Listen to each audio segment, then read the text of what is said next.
Thank you. Good afternoon. There's some open space up here if anyone wants to have a seat or move in closer.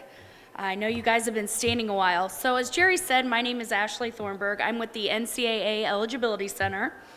For what it's worth, I attended St. Mary's College in South Bend, Indiana. It's a small Division III liberal arts school. And then I went on to do my master's at Indiana University, which couldn't be any more different than St. Mary's. It is a large Division I public research institution in Bloomington, Indiana. So if anyone's interested in those institutions, I'll be happy to talk about those as well. As Jerry said, I'm with the NCAA. We are the national governing body of college sports in the United States. I want to start by saying we are not the end-all be-all of sports in the United States. So just like here in Toronto, athletics is a huge part of our culture. So maybe if you are not the most elite athlete, there is an opportunity to play sport in the United States for everyone, whether it's at the NCAA level, NAIA, junior college, and all institutions have clubs, recreational clubs, intramurals, if you're just looking to make friends, stay in shape. So before I begin with kind of the NCAA spiel, I want you to know that there's a tremendous amount of opportunity to engage in athletics in the United States. The NCAA sponsors 90 championships in 24 different sports. We have over 460,000 student athletes in the United States across 3 divisions. 3,000 of those student athletes are from Canada. So Canadians make up by far and away our largest population of international student athletes. Division I and Division II, so let me back up just a little bit.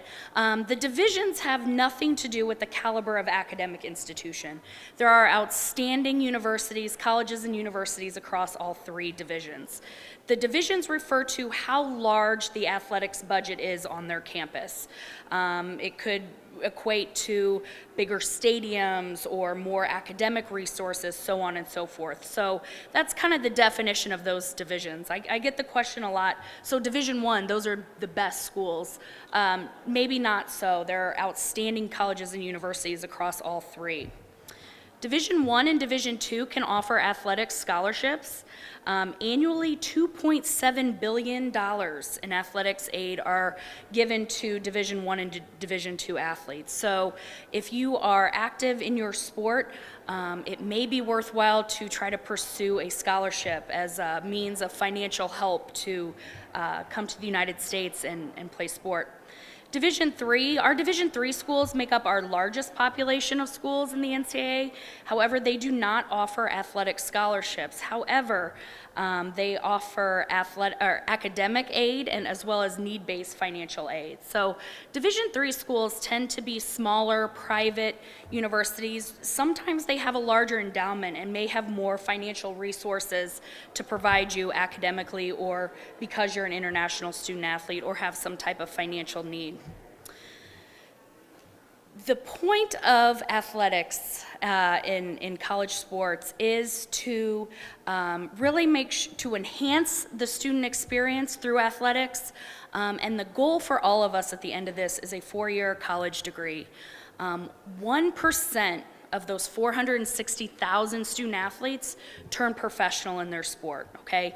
So only a very small percentage will go on to the NFL, the MLB, make it on the pro golf or tennis circuit. So what does that mean for the other 99% of our student athletes?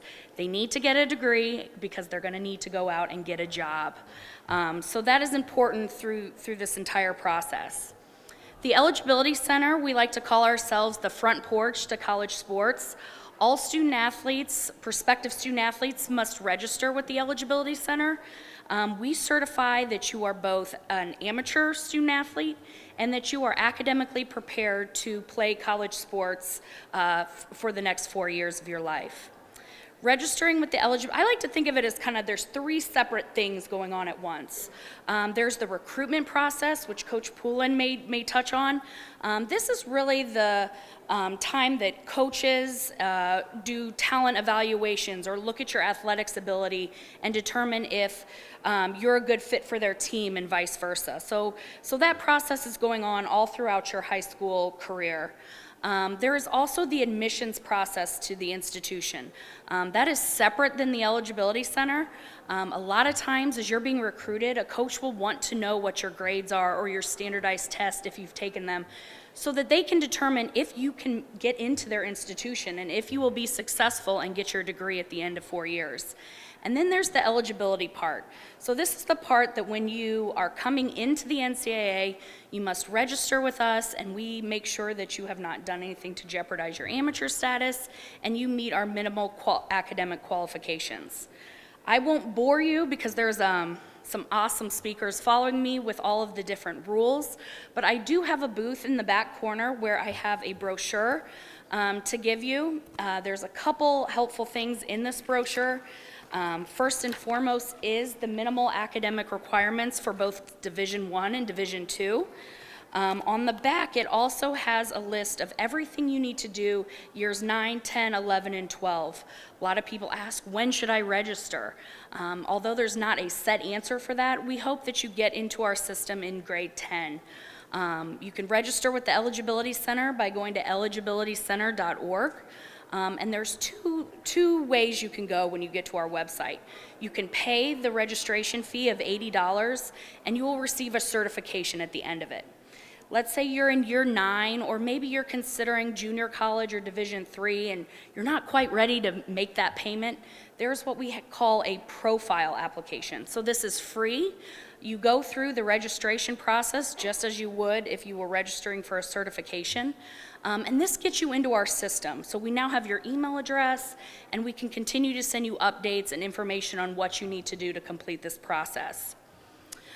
It is important that when you register with the Eligibility Center, we are not as cool as Prep Skills and some of the coaches out there. While we do have Twitter and Facebook and all that fun stuff, we communicate through good old-fashioned email.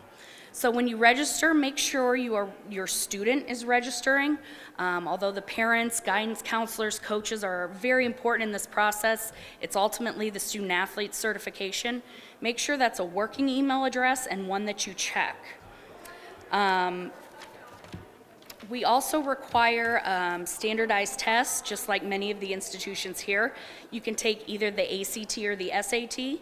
We take the highest scores from whichever test you take. If you score better in English the first time you take a test and math the second, we will use those scores. Standardized test scores have to come directly from the testing agency. We can't accept those off a transcript or a photocopy or anything like that. And it's important that your guidance counselors are mailing your high school transcripts to the Eligibility Center.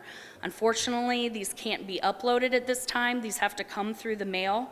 They have to be official, stamped, certified copies from your high school. And we need all grades, so years 9 through 16. And 9 through 12, I'm sorry. I was getting ahead of myself. And why we need all 4 years is we need 16 core courses. Which includes 4 years of English. So a lot of times that 4th year will come in year 9. So we need years 9 through 12 mailed to us. Also on the back of this brochure, there are some links to our websites, both the Eligibility Center and a website, ncaa.org/playcollegesports. If you don't get your answers from me here today, that website has a tremendous amount of information on it. There's something called the Guide to the College-Bound Student Athlete. This answers every question you could have. Questions regarding core courses, questions regarding the SAT, what happens if I have a learning disability, what if I get to a campus and want to transfer. In that guide, it also includes the recruiting calendar. So when can a coach contact you? When can they evaluate you? When can you receive information from them? And when can you sign? All of that information is in that guide to the college-bound student athlete. The Prep Skills team, who is outstanding, they're a tremendous resource for you guys. In the thick booklet that they gave you, near the back 4th of that booklet is information on the Eligibility Center, Divisions 1 through 3. It also has the Ontario list of core courses. So please use our resources as well as the Prep Skills team in that booklet when you're trying to navigate this process. So I will stop there because, like I said, I'm probably the least interesting speaker you have up here today, but I look forward to meeting all of the potential athletes. So good luck with your college searches. I know today can be overwhelming, but listen as much as you can, gather as much information, and take a few days to digest it once you get home. So good luck to you, and thank you very much.